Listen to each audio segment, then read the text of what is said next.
What's up, guys? So we got a question from Liam, who has a chance to train with one of the best jiu-jitsu practitioners that has ever walked the face of this planet, Roger Gracie. He says Roger's doing a seminar in his gym coming up, and he's really excited about it. He wants to do it, but he's wondering if maybe he hasn't had enough training in yet. So he says he's only been training for 1 month, and he says that if he goes to the seminar, he's going to be the worst person there by far. And so he's wondering, I really want to go, but should I just wait on this one, or should I do it anyway? So Liam, thank you for the question, brother. And in regards to whether or not you should do the seminar yet or not, this comes up a lot with my students where they come into the gym, they've been training for a short period of time, and then we'll have a black belt come in to show their, some of their best techniques. And again, they're kind of like, they come up to me, they're like, look, I'm already taking in all this information that I can barely hang on to, right? You're drinking through a fire hose. And then I'm gonna go to a seminar and learn more information, right? But here's my experience with seminars. My very first seminar, I went to it probably maybe 2 or 3 months after I'd been training. So I was still pretty green. And to kind of give you a backstory of who I was at the time and my mindset, I was still in this meathead wrestler thing, this meathead wrestler phase where I was like, I'm not playing from the bottom. I'm not going to be a guard player. I would call people bottom feeders about guard players. I'm not doing any of that stuff. I'm going to take people down. I'm going to pass their guard and I'm going to submit them. That's what I'm going to do. I'm not going to, I really had not embraced jiu-jitsu as a whole. I was doing what a lot of wrestlers do in the beginning. They want to pick and choose. They don't want to take the whole thing. I wasn't taking the whole thing.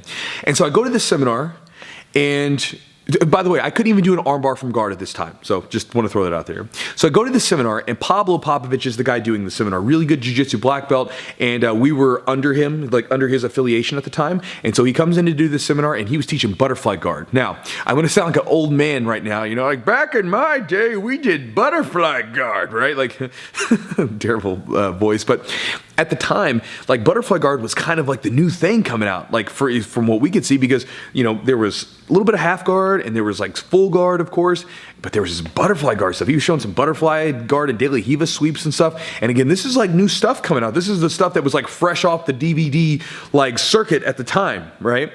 And so this stuff is way over my head. I'm fumbling around with the positions. I feel like I'm just screwing everything up, and I don't really know what I'm doing. But a couple positive things came from the seminar. One was that it sort of opened my eyes to the possibility of what I could do on the bottom, right? It kind of shifted my mindset where I had gone in there, again, holding this wrestler mentality. I left still holding the wrestler mentality, but it started to like chip away, right? It created a crack in that thought that I was always going to be off my on top position, right? Because when we were playing around with some of the butterfly guard stuff, I was like, this is a pretty dynamic position. And there's a lot of ways to combine this with my wrestling, and it started to get the wheels turning a little bit, right? Which helped later on as I started to, I was forced to play off my back, right? But it helped get the process started. The second thing that happened is that maybe 6 to 8 months later, I was rolling, and it was like it was one of those days where, somehow magically that move, one of the moves that Pablo taught at that seminar, worked its way into my game. So I was doing a butterfly guard sweep that began from full guard. So there's a full guard entry into the butterfly guard, and I swept this guy. And it was like I swept him, and I sort of had to go back and like, where did I pick that up? Oh, I picked it up at that seminar. That's right. That's one of the butterfly sweeps we did.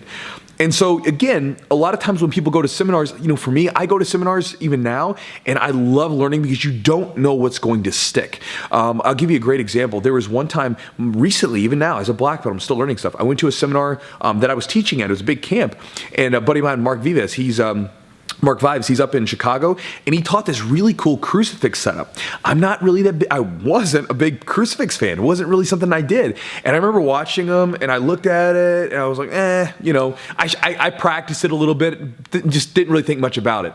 And then like, maybe a month later, all of a sudden I'm hitting this damn crucifix all the time.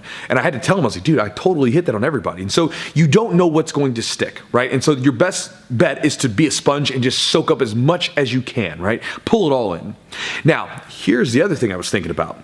You have a chance to train with one of the best jiu-jitsu practitioners that has ever walked the earth, man. Like Roger Gracie. Even if you go for a photo op, dude, just go do it. But the cool part about, I was thinking about this is, and I don't know what he's going to show at the seminar, but Roger, like if you go watch his matches, he has this beautifully simplistic game, right? And simple is not necessarily a bad thing. It's one of those things where you'll watch him take like moves that we all learned as like a white and blue belt, and he's gotten so good at them. And I know that there's some crazy like little details that he knows about these moves, but he takes these moves that we all learned early on and he uses them against black belts of the highest caliber and he wins, right? Like the dude was submitting guys left and right with like X chokes.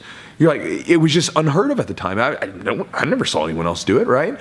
So you have a chance to learn this kind of stuff from this guy. Man, I would be jumping at that chance. And again, you don't know what's going to stick. So I think I've made my point in this video, brother. Go to that seminar, soak up as much as you can, and train with one of the best jiu-jitsu practitioners ever. And soak up as much as you can from that seminar and see what works into your game. So, Liam, thank you so much for the question, brother. Enjoy that seminar. And guys, I'll talk to you next time.